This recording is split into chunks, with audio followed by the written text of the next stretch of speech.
What's going on today? You already know what it is, YBETV. I got some questions to my Gmail account and I want to give some answers out. This question comes today from Brandon Cooper.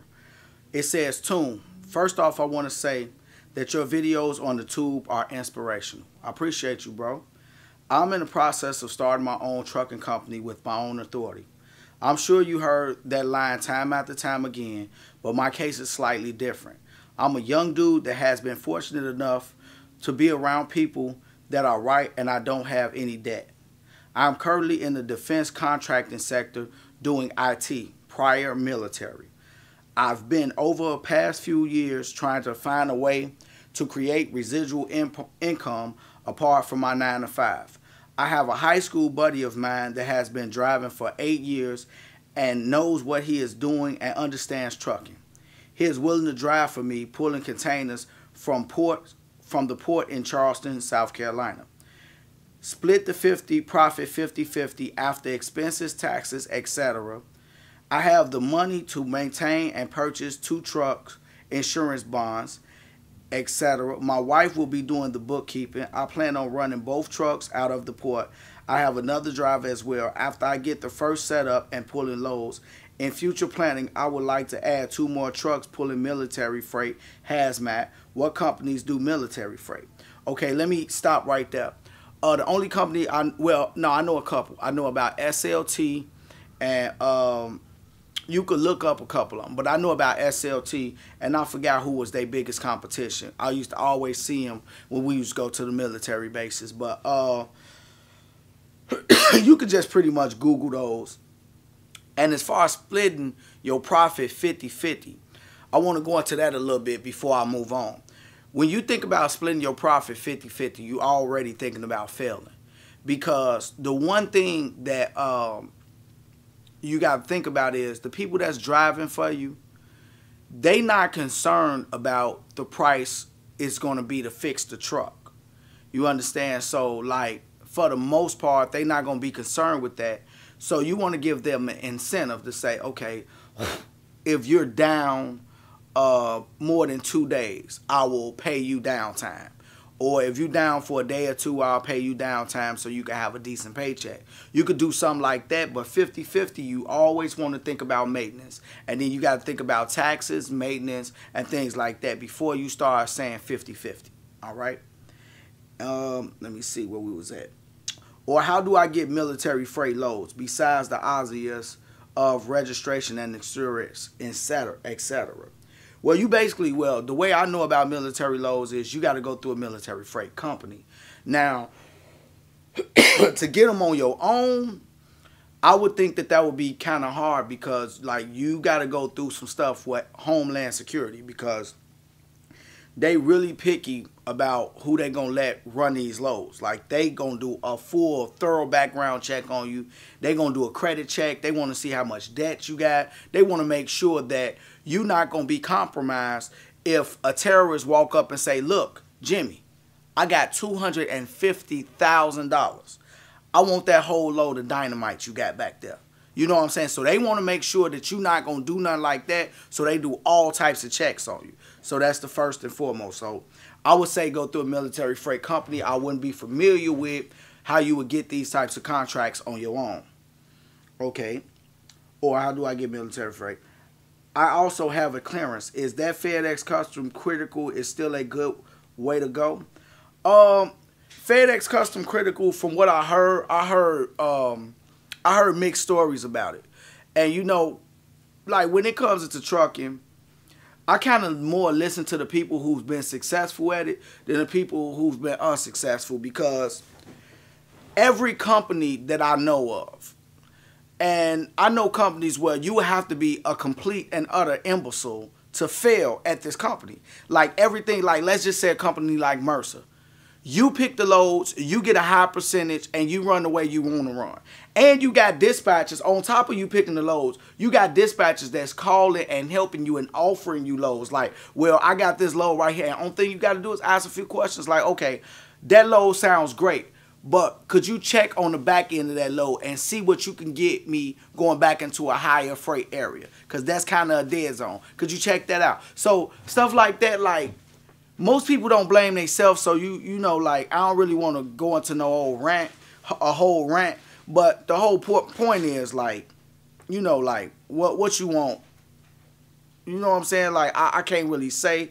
I never worked there, so I can't really say nothing about them. But from what I hear, they pay a fair rate. I think they pay pretty fairly. So I'm not sure. I'm not 100% sure. You just got to do the research on that one, bro. Okay, this one pretty long, so bear with me, y'all. I do have a goal and agenda, though. I want to stick to lanes that make decent money. Hazmat, military freight, intermodal. You thinking. You are a thinker. That is some good money right there. I have an old head that's been putting me on game for the most part. Okay, Brandon. Brandon Cooper, first thing you're going to do is stop calling us old heads.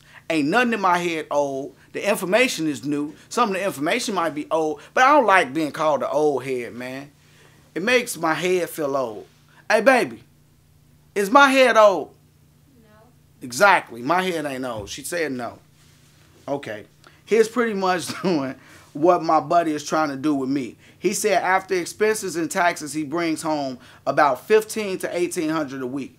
He cuts 50-50, which is decent. I can handle that, and my driver needs $1,200 at minimum a week. And with 2 trucks running drayage, that's pretty straight for me since my 9 to 5 already brings me in $70,000 yearly. That is great, bro.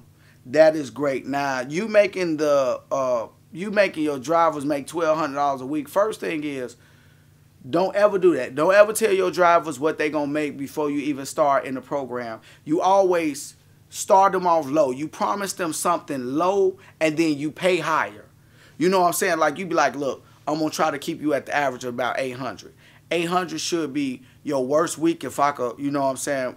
Let me get everything rolling, but just bear with me. You might see some 6s in there, some 7s, but just bear with me. I promise you, I'm going to get you up there and straight. First check, $1,175.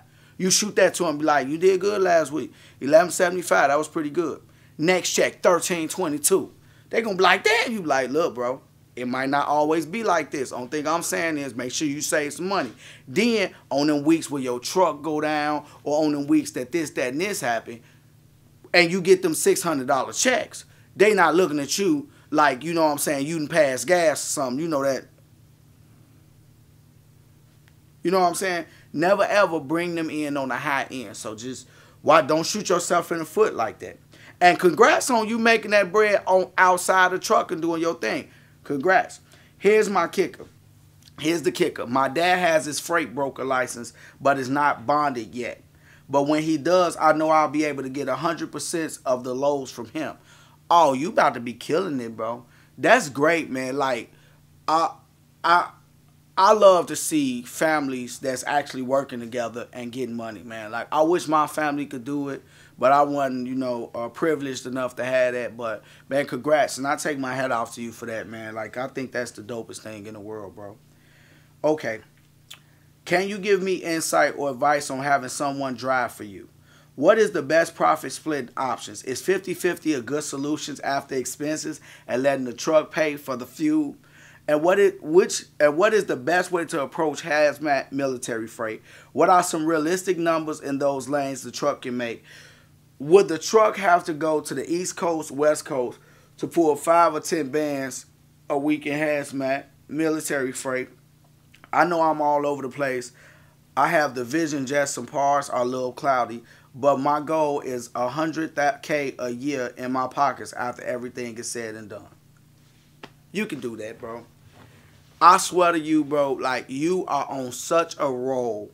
And, man, it's going to be kind of hard to answer everything, but to make it between 5 or 10 bands a week, you're going to need more than one truck. To take that home, you're going to need more than one truck.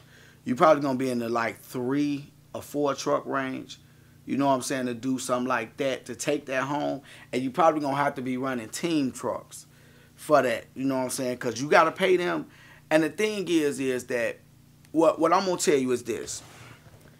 Don't ever do, I would say, try not to do 50-50. Do more of a smaller a payment plan. Let's just say where you give them $800 average. Let's just say you want to give them 12, but you give them $800 average. Well, you give them certain incentives. Let's just say you give them $800 a week for 4 weeks. And then you be like, man, you keep the fuel up and you keep the fuel down. Well, not up. You keep the fuel down to 6.5, man, and you could keep the fuel mileage up and, you know, the usage down, and you keep your idling down, and this, I give you a bonus. So that's 8, 16, 24, 32, right? Yeah, 16, 32. So you got $3,200 you can pay them that week.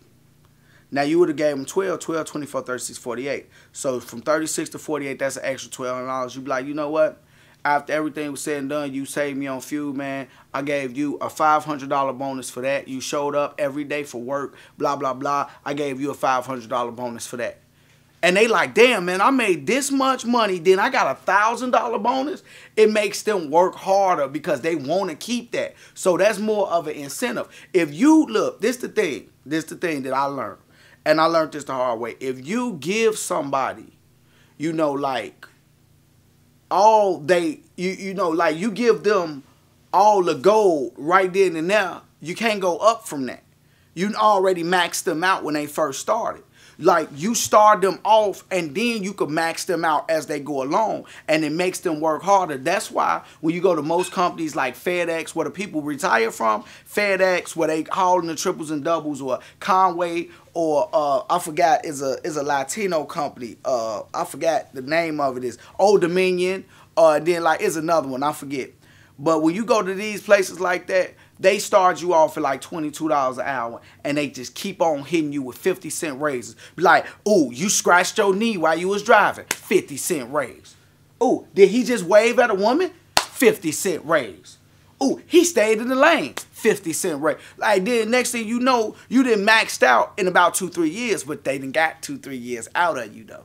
You get what I'm saying? So their turnover rate ain't gonna be as fast. But then when you get people at 1,200, they start to get greedy, and you like, look, I done already maxed you out coming in the gate.